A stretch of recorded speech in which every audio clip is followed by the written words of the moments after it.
Mic जवळ घ्या. संप म्हणजे संप.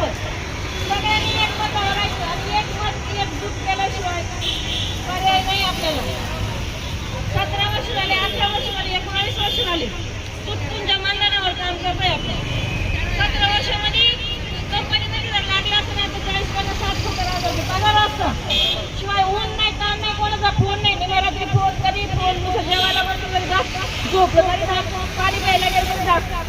जसं ते तानाजी माणूसाने नाही का पाण्यामध्ये कसं होतं त्यांना, तशी गंमत झाली आपली.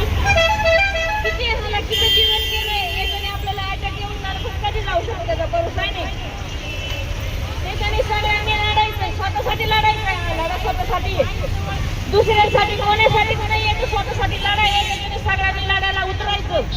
आता सर निर्णय घेणार आहे. आता त्यांची पुढच्या हप्त्यामध्ये मीटिंग आहे. त्या मीटिंग मध्ये काय निर्णय होतो काय नाही पहा. 8 दिवस नाही, मी तर म्हणते महिनाभर संप करू. कारण आहे ना, काम करून करून करून आता मारायचं लक्षण आलं. त्याच्याने आरामही होईल आणि आराम करायचं म्हणजे संपायला. त्या दिवशी बोलू ना त्या दिवशी यायचं नाही असं नाही बरं का.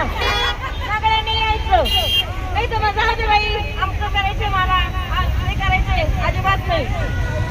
सगळ्यांनी आता या उन्हामध्ये सुद्धा थांबायला कोणी तयार नाही. का बरं तुम्ही कामं करता नाही का उन्हामध्ये? तुमच्यासाठी सारखं नाही. एसी लावून ठेवता का? ज्यांना एसी लावला त्याचे पगार झाले, त्यांना काय गरज आहे उन्हामध्ये यायची?